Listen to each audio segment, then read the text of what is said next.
your host. I'll be your host today. I'm the director for the GCCA of Strategy, Communications and Policy. But more importantly than that, we've got a jam-packed agenda and some world-class leaders and speakers from our industry, but also from beyond that. And that's what the Open Challenge is all about. Our industry, of course, is driving towards the net zero emission. Innovation is absolutely key in unlocking that, and we're reaching beyond that to startups around the world. And we're hoping that you can join us and help us exactly within that mission. So here is the agenda. I won't go into the full detail of that now because we've only got an hour. I'll introduce each speaker as they come up. Please do use the Q&A function if you have any questions. We'll try and answer them in real time, or indeed at the end. We're trying to make sure that we have a little time for that. And any questions that we don't get to, we'll be able to pick up in the course of the weeks ahead as the challenge goes forward from there.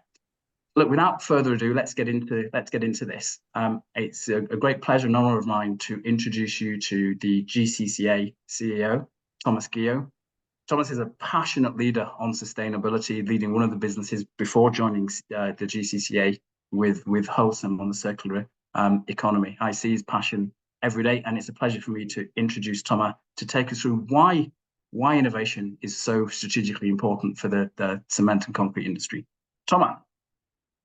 Thank you, Paul. Thank you very much. I hope you hear me well. We do. So now I have to passionately introduce the topic, right? So maybe before we move on innovation, just a few words on GCCA. I mean, we have many big audience, large audience today. So I mean, maybe it's useful to remind and to say a few words on that if you go to the next slide. GCCA is really a truly global association. I mean, we have members from all over the world in all continents, basically, and we proudly welcome very tiny members, very small members with one plant at the scale of the planet, and as well as very large corporation, the biggest of them, CNBM in China, being also one of our key members. So we like to say that we represented 80% of the cement sector outside China. And as you might have seen, we have actually signed a memorandum of understanding with our colleagues from the China Cement Association. This is a milestone agreement, and so probably now I should say we are 80% of the world, including China.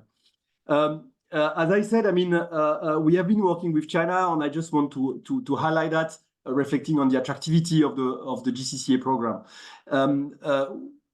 Amazing development in China on technologies, focusing on net zero, and that's basically the core of the discussion we will have with our colleagues from the China Cement Association. Now, as I said, very attractive. I mean, last year, 9 new members joined us, present from all sides. And this year already, we have some new members. Our first Saudi member, we welcome Northern Region Cement Company. Welcome. If you go to the next slide, I want to highlight what is in common. What is in common of all members? And basically, we all share a spirit for what is the concrete future and for sustainability. This is the common goal, and this is how we want to move forward. You know, we say it, this industry is custodian of the concrete. I mean, the concrete is attacked at time as a product that is a little bit old-fashioned.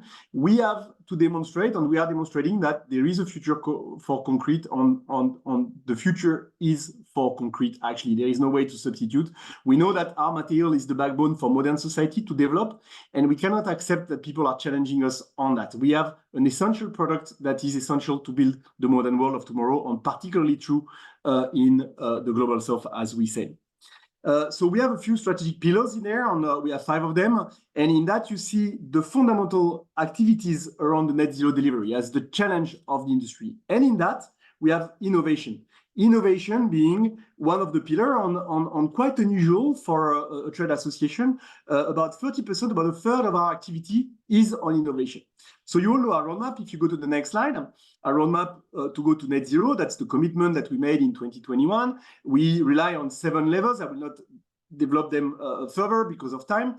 But the point is that for each of these 7 levels that starts from construction design to the way we produce a clinker, in any of these levels, innovation has a role to play in the transformation. Innovation will help, innovation will facilitate, innovation will simplify the development and will make it more cost effective.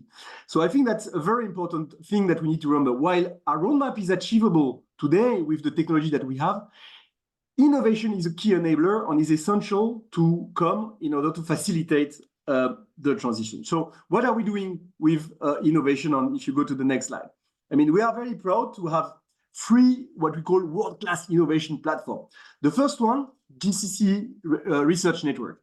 Unique format, again, something very peculiar for an industry association. An agreement with 45 academics, more than 35 industrial, working together on developing pre-competitive research on key themes such as our products, such as our process of production, artificial intelligence, as it's a big word these days, etc., etc. 75 PhDs altogether, 80 core projects, more than 450 scientists, and more than 10 million euros of research equivalent available through that network for very, very small investment at the beginning.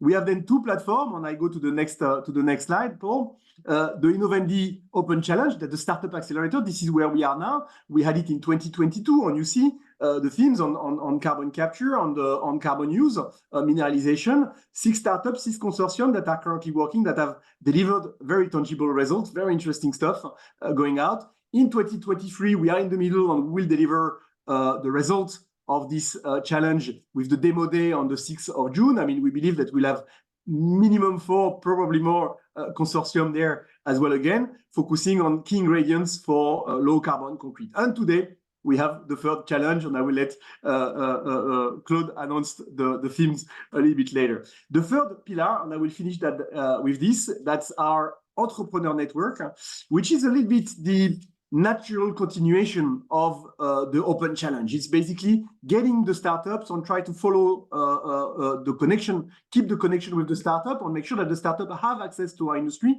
to actually keep innovating, even if they were not necessarily part of the Open Challenge, or if they are in the technology that was not as a main theme of the Open Challenge. So that's the things we have launched. We already have 13 startups signing up, and we will keep working with them on developing on the technology. Well, with that, I'll leave you to the 3rd challenge, and I'll let you announce the theme of the 3rd challenge. Paul. Fantastic, Thomas. Thanks so much. And indeed, we are about to reveal what this 3rd challenge is. Just as a reminder, please do use that Q&A function. We can pick up questions as we go through, but also at the end, we'll have a session with Claude and any of the other panelists as well. Just in case you're confused why a guy in a suit is introducing an Innovandi Entrepreneur Challenge, let me assure you that beneath my desk, I'm wearing shorts and flip-flops. So what is this next challenge all about? Rather than my words, here's a little video that will tell you all about it. We are launching our 3rd Innovandi Open Challenge, our unique industry accelerator that partners the world's most exciting startups with GCCA member companies to work together to develop, accelerate, and commercialize technologies that will help us reach net zero. Concrete is the world's most used building material. As our population grows, it will continue to be essential to support global development. Cement and concrete manufacture is responsible for 7% of global CO2, so we are already working to reduce its emissions. Under the GCCA's Net Zero Roadmap, the industry is committed to full decarbonization by 2050, and innovation will be crucial to achieving this. This year's challenge is looking for startups working in carbon capture, storage, and utilization to apply. Startups will have the exciting opportunity to partner with our members, the world's leading cement and concrete producers, who will provide startups with the resources, expertise, and mentoring to develop, accelerate, and commercialize their technologies. CCUS is a major lever to achieve our net zero mission, and our members have pilots and projects right across the world. So, if you're a startup in the CCUS space, apply now for this unique opportunity to help us build a more sustainable future.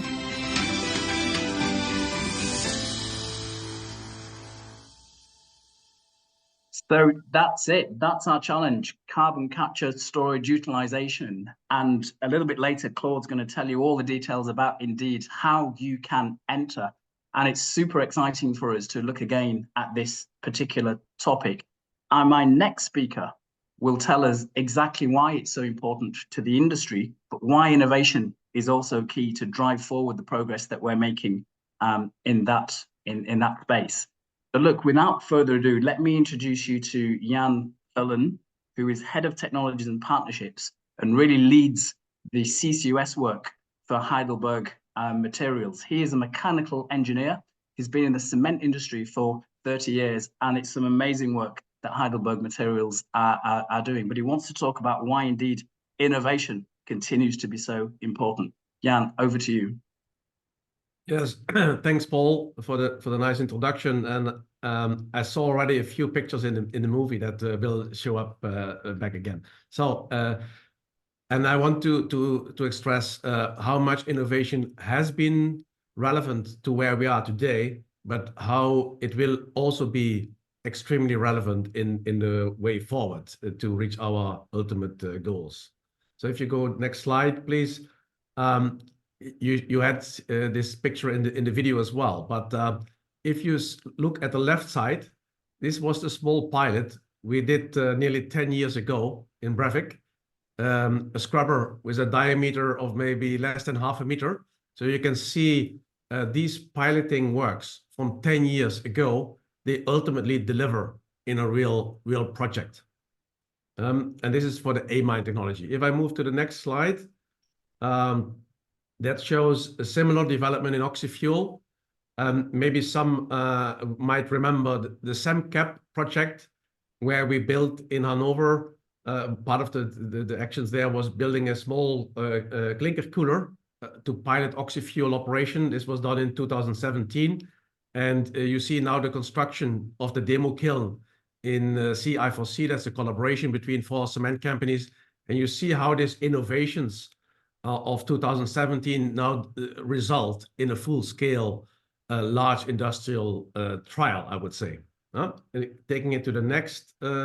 So Daniel will explain more on it, Daniel Rennie. So definitely Lilac is an exciting journey with ideas that came to reality in terms of Lilac 1, and Daniel will definitely indicate what's up to follow. In terms of next slide, please. So it's not only about capture technology, it's also about utilization, where we have worked with startup companies to utilize CO2 to grow microalgae. On the left picture, you see the first flattening of the piece of land in Morocco in our Safi plant.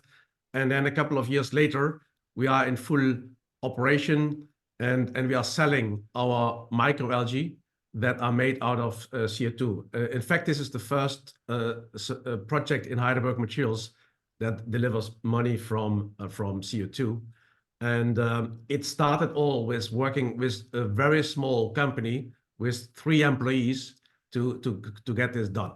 So it really works in reality. Next slide is then showing an innovation in which we are involved now in the frame of the Access project, an EU-funded project with multiple partners. And it's about a new type of, I would say, post-combustion capture technology with an enzyme-activated potassium carbonate absorber, and not only another type of absorber, but also another construction of the absorber column is tested to convert a column into a rotating packed bed, which of course could potentially bring down OPEX and CAPEX a lot. And this pilot is going to happen in Cement World in Poland, in our plant in 2024. And we don't know when the large scale will come. So these are typically the kind of innovations that are still around and that we still need going forward. Next slide, please. But it's not only about technology of the capture. It's also innovation in the value chain. So if you see the upper flow chart, I would say that is a value chain, typically for our project in Germany for GCCA, an inland plant. It needs to capture, to compress the CO2, to liquefy it, to put it in a buffer tank, then in a train, then to a terminal, onwards and onwards and onwards. You see a very long value chain. And if we, with our partners, can succeed to replace all these steps by an onshore and offshore pipeline, we can cut the costs for the full value chain by at least 30%. So this is key, not only to think in your own borders, but to think over the whole value chain, because that is what is driving ultimately the business case. So going to the next slide, please. That is, we see also innovation in the product value. We have innovation that we launched Evo Zero cement, marketing, let me say, the fact that you have a fully decarbonized cement that you can offer to the market. So these are the kind of innovations that we call for as well, on top of the technology innovations. Next slide. That brings me to the closing statements, I would say. So the innovations to date, they have brought a lot of value, but we need really to further look into the technology, look really where we can save resources, where we can save energy, because it is very energy and resource demanding, and then look into the value chain. And we think we have learned that the contacts with startup companies or smaller SMEs with a completely other culture, these can really open new avenues. We are a very traditional sector as cement, and if we work with companies like Calyx or like, you really embark in another world, and this motivates us to find new innovations. And I think this challenge is set to foster this going further. Thanks a lot. Absolutely, Jan. Thanks so much for a really crisp overview of what's going on, some of the work in terms of Heidelberg Materials, which is definitely leading the way under your leadership.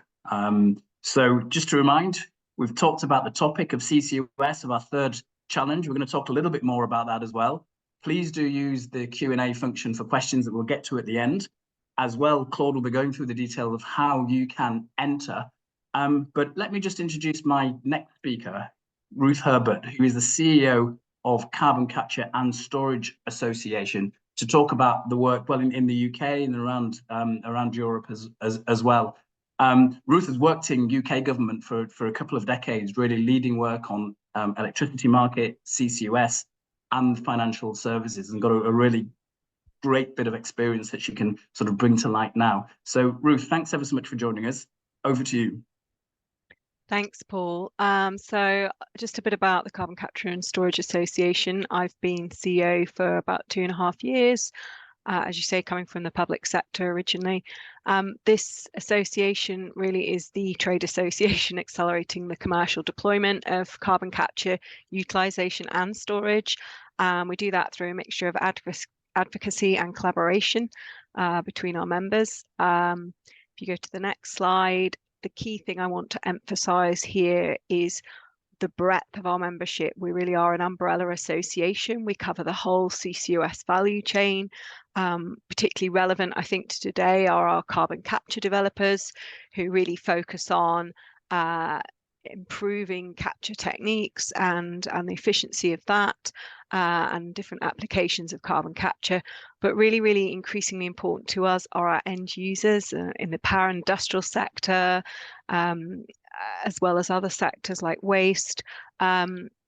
They are really, I think, driving discussions now about the kind of performance they want to see and the kind of outcomes they need from CCUS.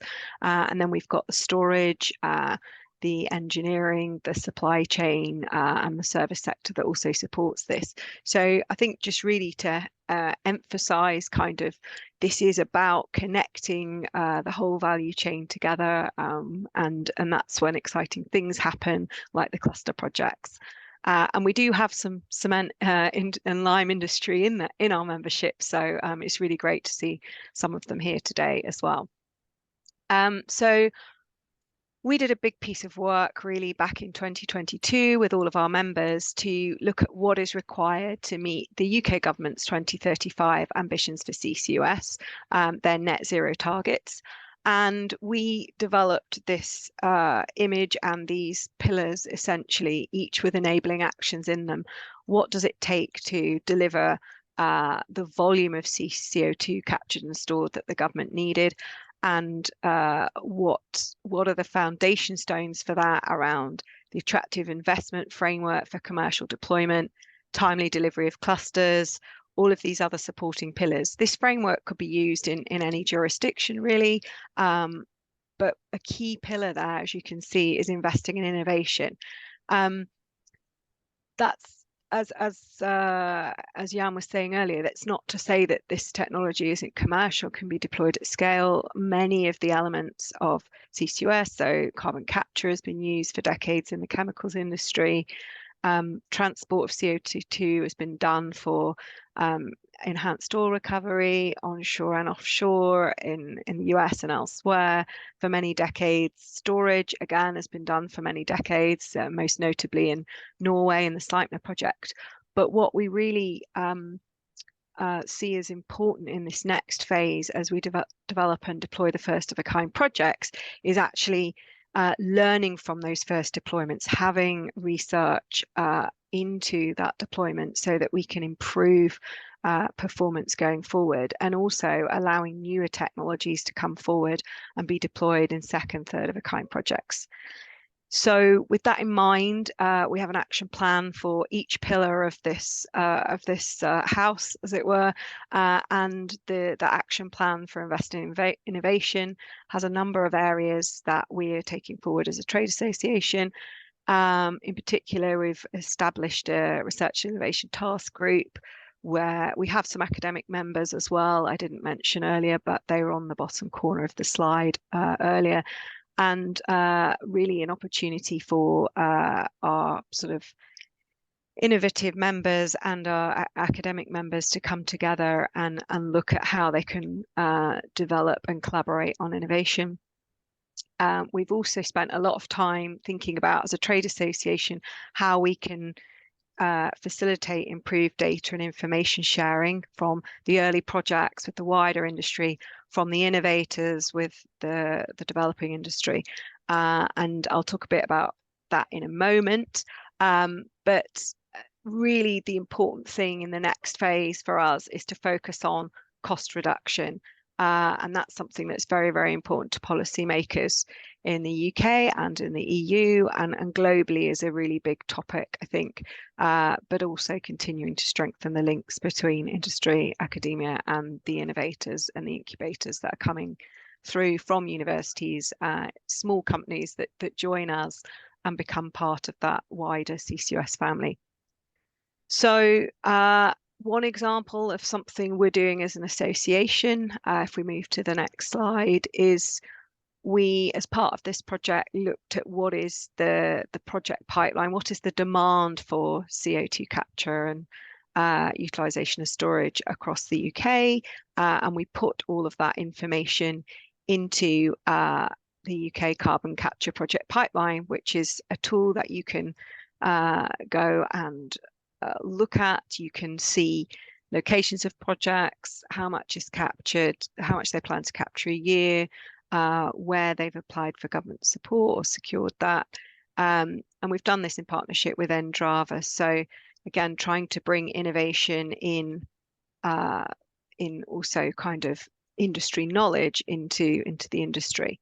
And I think it's really interesting that at the moment, the areas that our members are really looking at for innovation are around that energy reduction that Jan talked about, in particular things like new methods of absorption, different types of capture materials, engineering innovation, so looking at how to reuse as much heat as possible in processes, so to bring that energy consumption down, and process innovation. How can we use machine learning, advanced analytics, I guess, and AI to actually improve the efficiency of CCUS equipment? So a lot of these are in the capture end, but there is a sort of on the process engineering side, a kind of whole chain approach to that as well.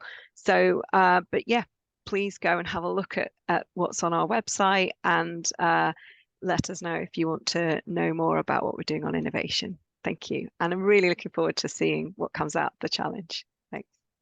Thanks so much, Ruth. There's some great work going on, especially in the UK, that I see with my own eyes. And thanks for that overview of the work that you're doing. And I want to introduce our next speaker. Before I do, it's great to see questions that are going in the Q&A, some of which we're answering already, but there'll definitely be the time at the end to put to some of the panelists and Claude Larea, who with Devika heads up our challenges. She will get into the detail about how you can apply, but we're just giving a bit more context to carbon capture, utilization and storage, and why that is so important, and some of the great work that's going on across the world at the moment. So on to our next speaker, Daniel Rennie, who is the CEO of Lilac. I will let him explain what Lilac is for those that don't know. He has led and been the CEO for the last couple of years, coming from Calex, as that developed some EU funding for two demonstration key projects. But of course, the Lilac project was then incorporated and as a standalone. And Daniel Rennie, coming from the electric markets, now actually leads the work entirely for Lilac. Daniel, over to you. Thank you. Great. Thank you very much, Paul. And again, thank you so much for this opportunity to talk about one of these efforts that has had this very collaborative approach to trying to decarbonize the cement industry as one of the key aspects of decarbonisation that's required by our society by 2050, and very clearly articulated by Thomas and the GCCA. This is actually a picture of the Lilac 1 pilot, very kindly hosted at Heidelberg Materials site in Belgium. And if you could go on to the next slide, I'll just give you a quick overview of what this technology is and how this can give you a context. This is really about capturing the unavoidable process emissions associated with the cement and lime industries. This has traditionally been called a hard-to-abate industry because of these process emissions, because of the unavoidable CO2 released from the processing of limestone, which loses almost half of its weight as CO2. And so Lilac and our parent company, Calyx, over 10 years ago, came up with an idea of just keeping the CO2 pure as it comes off of the limestone. And in 2014, I with my colleagues, approached a number of the industry, and Jan and many others were in the room, where we explained what we had been doing at different lab scale activities, and just seeing whether this approach could apply to the cement industry. Very effectively, we've got high temperature metal tubes heated on the outside from a furnace that can use anything from alternative fuels through to hydrogen and electricity. That provides the heat, and on the inside of the tube, we just drop the cement meal. The pure CO2 comes out at the top, and decarbonized material comes out at the bottom. And we can do this for effectively no energy penalty compared to just using a normal flame, and have that optionality about where that energy comes from. As a retrofit, the costs really then come from the cost of capital, if it's for an older plant. But this was the concept, and this is where we did approach, as I hope many of you will be doing, the industry experts to really get their views and shape that. And if you can go to the next slide, please. We had this consortium of experts. Again, we know very little, but really guided by Heidelberg Materials, Cemex, Simpor, other R&D institutes and others, and then an external advisory board, which includes invaluable guidance from the GCCA and others, helped us build this Lilac 1 pilot in Belgium. And this is capturing effectively 5% of a cement plant's CO2 for low energy cost. And if you can go to the next slide, please. And that's really picking up on what Ruth was saying, that the whole point is that this is a low, we need to keep costs down for the cement industry. It's a service that's provided to our society, so we do need to keep our local economies running. Lilac's been trying to be built in a modular way that allows local resources to deploy this technology.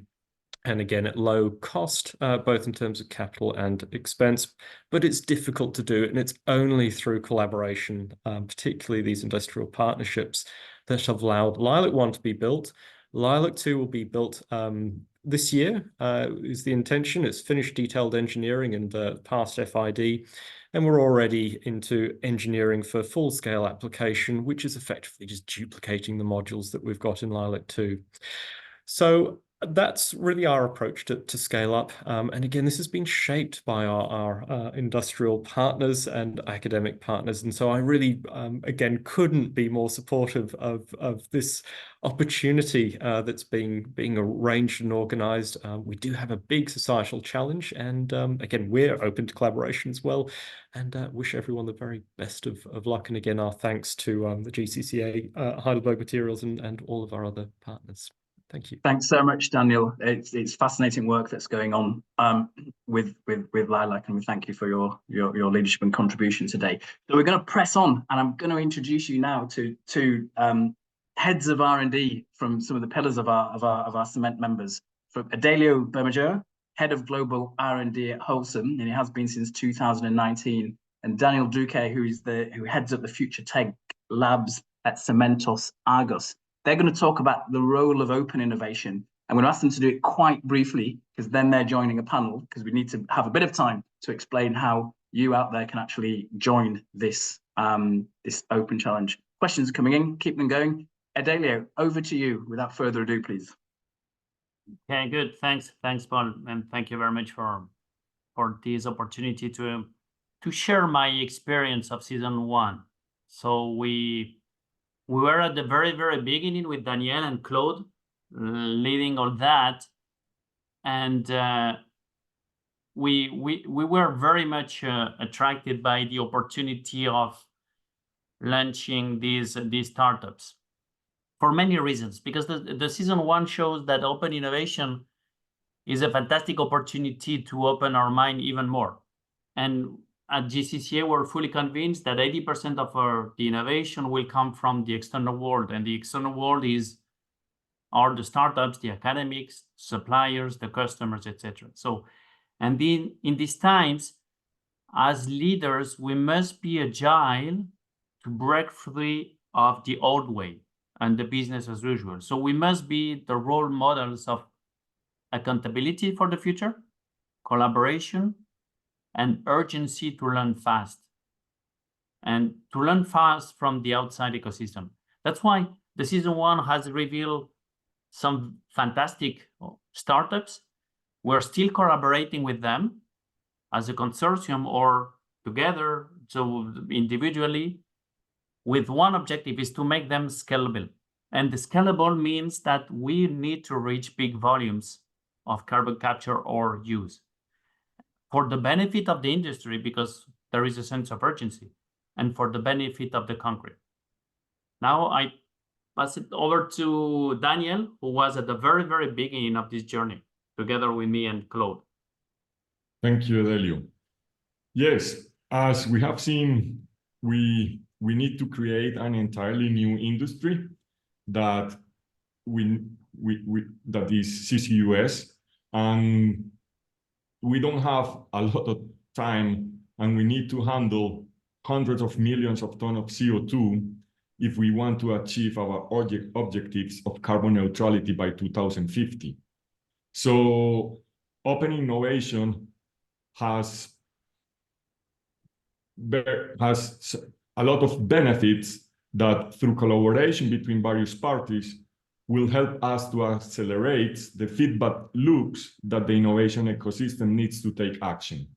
So we hope that with this work, startups will adopt their technologies based on the market realities, that we as cement industries will be able to invest in larger scale pilots, that the governments will deploy more and better incentives, then the investors will allocate more capital to successful startups that are able to prove that their technology works. And then society will gain confidence on what we are doing to be able to transform our industry and create this new industry of carbon capture, use, and storage. Thank you, Daniel. Thank you, Adelio. And I know you're going to join this next panel to continue the discussion and your thoughts. Let me introduce you to Devika Wattle, who is our colleague at the GCCA. She actually heads up the Innovandi Open Challenge. She's the lead on that, and she's worked and mentored startups for like more than 15 years now. And actually within the cement industry and our previous Open Challenges worked really closely with about 40 different startups, and she'll be the key contact for you if you're thinking about joining this Open Challenge. We really hope that you are. Devika, can I pass it over to you then to introduce this panel, telling you though that time is slightly against us, and therefore to have about sort of 10-15 minutes or even 12 minutes for the discussion. Thank you, Devika. Thank you, Paul. Yes, we will. We are on a time crunch, so we'll have 2 minutes per panel. I'll try my best to keep everybody in point. So for the panel today, as we already heard from Adelio Bermejo from Holcim, Daniel Duque from Argos. On the panel today, we also have 3 startups from our Open Challenge 1. I have Natalie Giliho from Carbon Upcycling. I have Ian Hoppenbrewers from Carbon Oro and Connor Hamill from Nuada. Welcome, everyone. This is great. We are in a panel together to share the experiences of Open Challenge 1. And we would also like to understand what are the expectations from the members for the next challenge, and any pointers from the startups to the incoming startups. What could you give one point of advice, this thing to do or not to do? So I'll jump right into it, and I'll start with Adelio said. Adelio, you mentioned that we have to be a role model, and you have always been focusing or saying that collaboration is critical. Considering that Holcim already works with a lot of startups like other cement companies, how different was your experience working with like-minded people in the Open Challenge, supporting these technologies from startups? The benefit of working with startups is very much on the open-minded collaboration that you can have with the startups. Open innovation will pivot faster, and you're looking forward rather than backward. Provided that you think big from the beginning, and even if the first step is small, even if at the beginning we need a bit of money, if it's not huge amount of money, and I'm saying that on purpose because we see some startups that are booming immediately without having proven anything. What we really need to look at is the technical feasibility of it. And even again, I repeat myself, even if the first step is small, but we need to think big from the beginning. We need to think scalability of the solution immediately. And scalability, because as Daniel said, we are running short of time. We need to make it as quickly as possible. And GCCA will make the rest. All of us, we will provide the ecosystem for the startup to fly. So if you have a good concept, if you think that the concept is scalable, then apply, and GCCA will make the rest. We will help you to fly. Thank you, Adelio. Moving on to you, Daniel. Daniel, Argos hosts a pilot with carbon biocapture in one of the consortiums we had from Open Challenge, and with support from other GCCA members like CEMEX, Holcim, and CRH. It is a quite significant cost for Argos to be, host a pilot at their side. How has your experience been so far working with the other cement companies supporting the pilot at your side? No, it has been a great experience. I have been impressed by the collaborative spirit and confidence between the members. To be a host is a huge responsibility, but nothing helps more than to have the support of your colleagues when difficulties arise. And it's better to be with partners that help you to find the solutions to the problems, and including the startups, because we need to understand that we all together share the risk and the responsibility for a successful project. And I can say that I feel very, very proud of the industry, because we really, you can really feel the collaborative spirit around these initiatives. Thank you, Daniel. I think you're right. We are, at the end of the day, a team with the startup, and together we are solving our problems and moving ahead to solve the bigger problem. Natalie, my next question is to you. Carbon upcycling was already at a higher TRL when you were a part of Open Challenge in comparison to the other startups that were there. And you also had experience working with the cement and concrete industry before the challenge. So in the consortium, and carbon upcycling was actually the first consortium that we signed in the first Open Challenge. So tell me about your experience working with cement companies from not only just Canada, US, you're also working with Mexico, Asia, specifically Japan and India. How was your experience of this whole challenge? Yeah, I'd say to any of the startups or innovators on the call, this challenge is unlike anything else in the industry. I'll start by saying that. Like, we've participated as a company in several different accelerators, and this one is really unique in the sense that you do get that kind of global exposure. We had engaged independently with some companies, but to have 5 cement companies a part of a consortium, like looking at your technology, was unlike anything we had been a part of up until I guess 2 years ago now.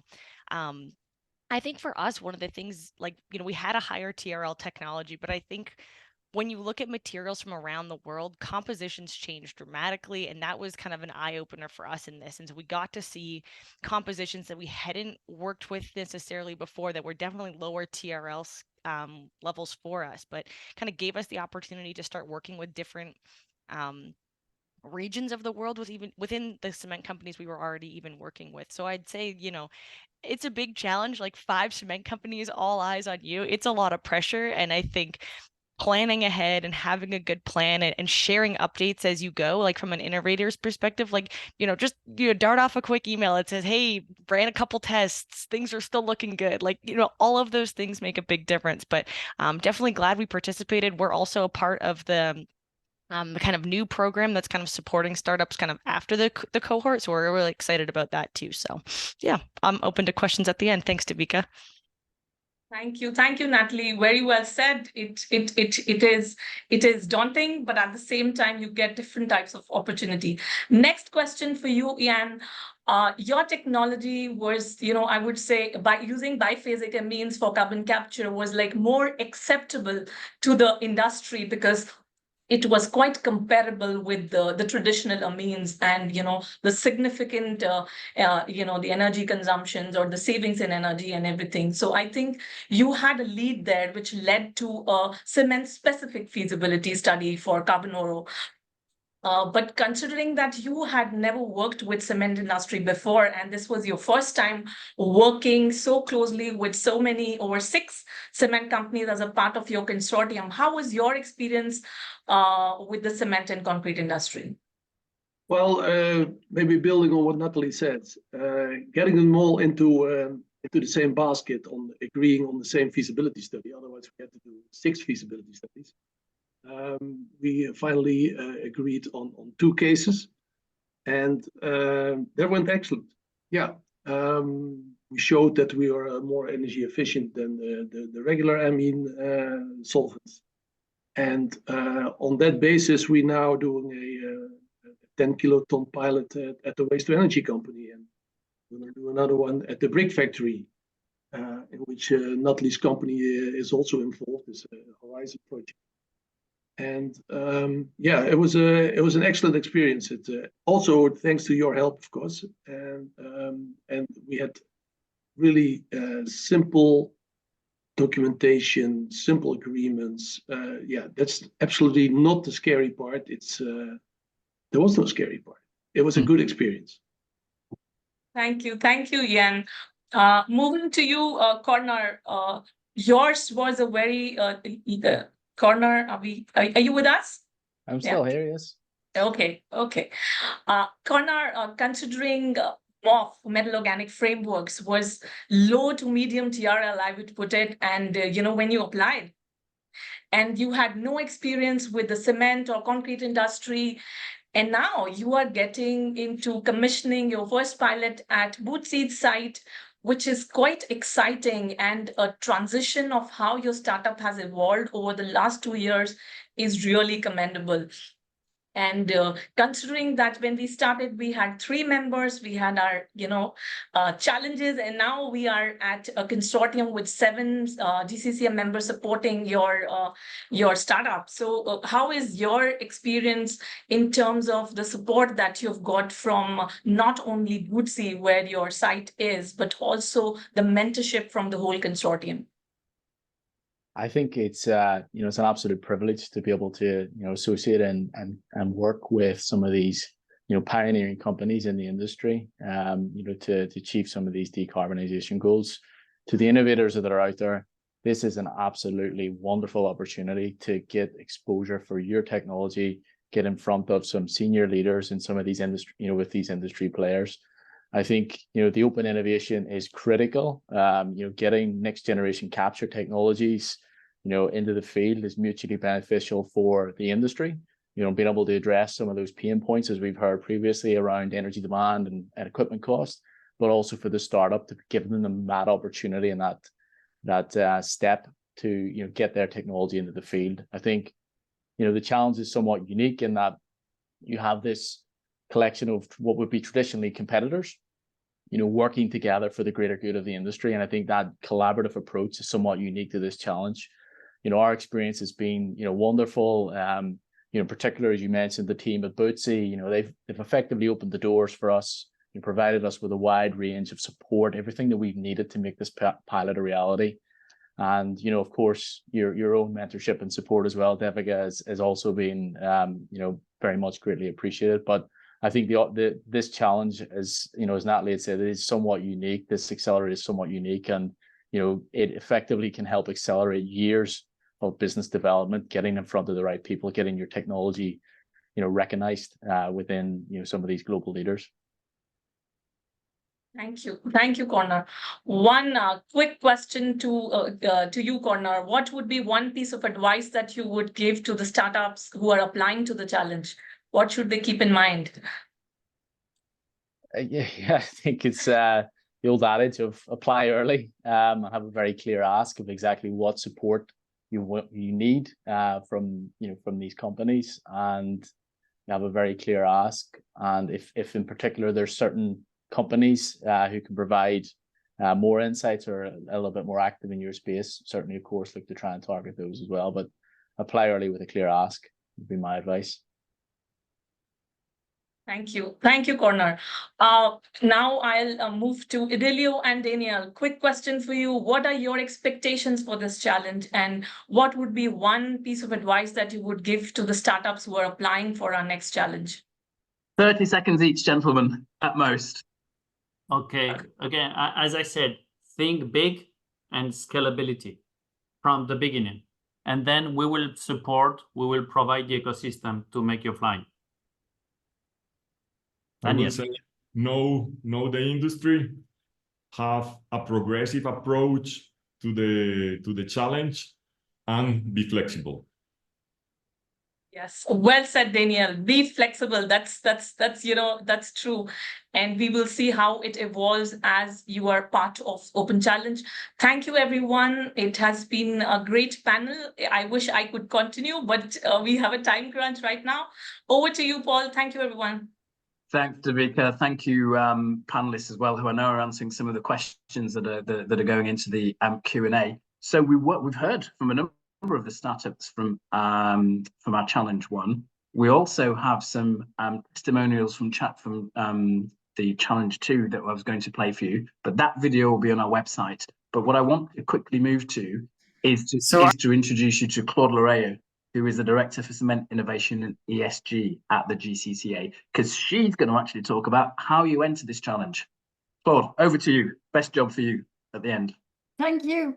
Thank you, Paul. And so you all heard, and I guess that even for the one who didn't see the movie, because you joined later, you probably all guessed from our panel and discussion that the topic is carbon capture, use and storage for low carbon concrete. I will get a little bit in the details. So we heard apply early deadline. So we are closing application on 15th of April of this year. So there is 2 months almost for startups to apply for the challenge. The application has to be done. You have a QR code there. It's also can be done through our website. And you have a whole application file to submit. It's not too busy. And the industry is already preparing to assess all the applications. Members have nominated experts. And so we are ready to look at what's coming up. And then it's our usual accelerator program, right? So after this application, members will select and successful startups or the best, the one that are considered as the most promising, will be invited to pitch to our industry. So that's going to be what we call our pitch day. That's going to be in May. And then from there, we start the discussions on building the consortiums. So a bit more details on what we're looking at or what we are looking for and what we are not looking for. So if your technology is direct air capture technology, this is not the topic of this challenge. We actually want really to focus on where our industry can add value in this collaboration.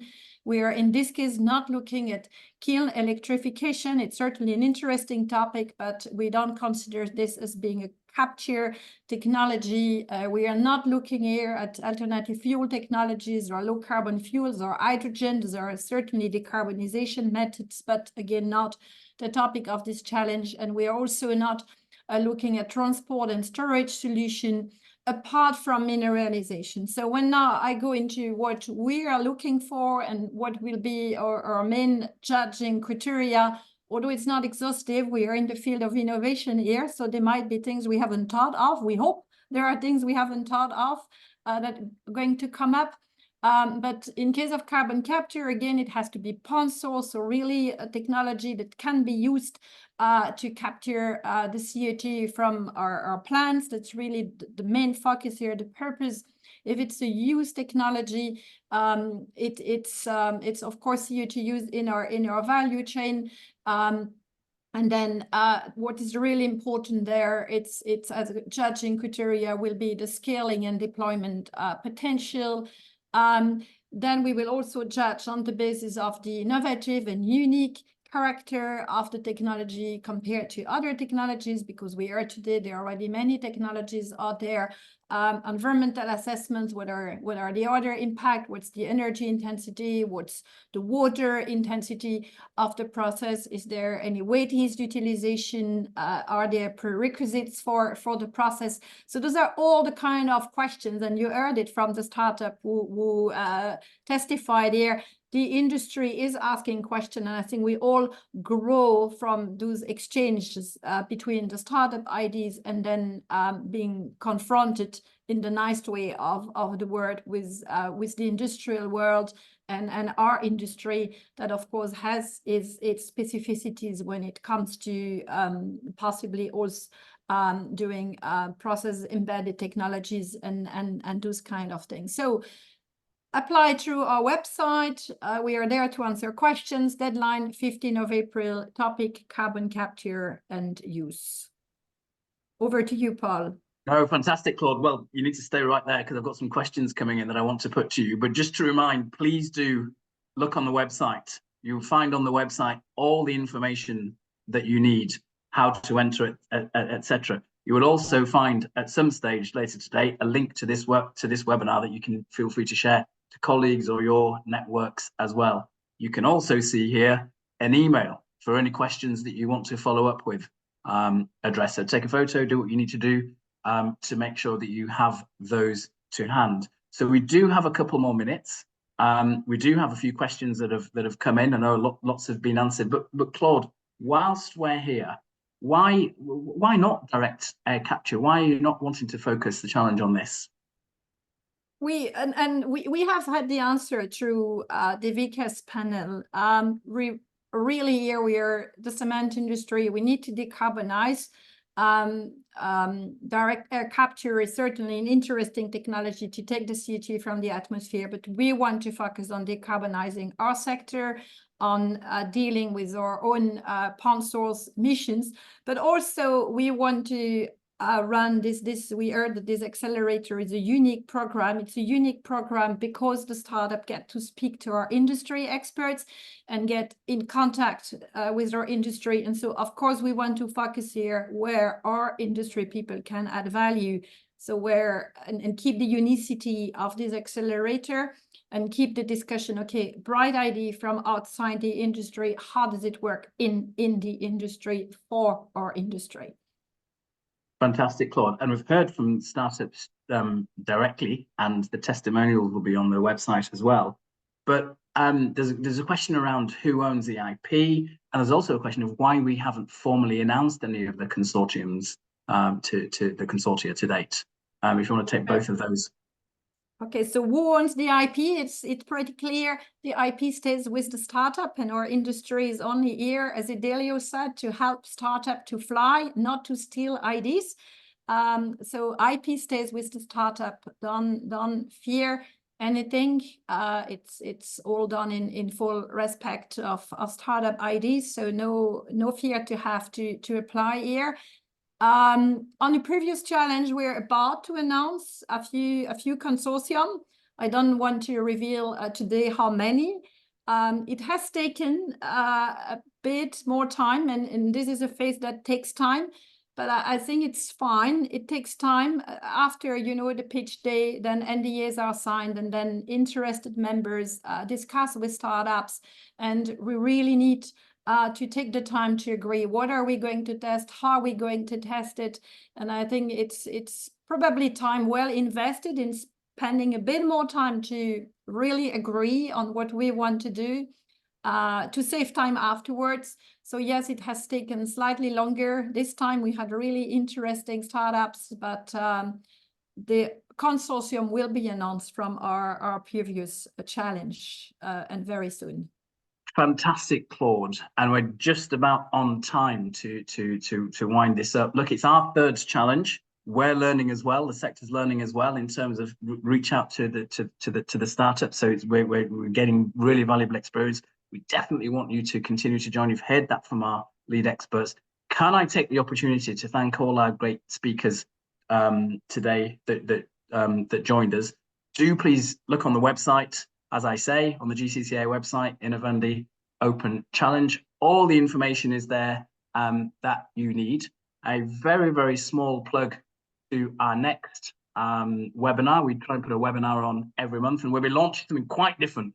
We're launching our Concrete in Life Global Photography Competition winners on the 19th. You'll be able to see the details of the event on our website as well. But let me thank you, call our guests. Thanks for joining us today. And with your input, this open challenge, our third challenge, will be a great success. Thanks again for joining us today.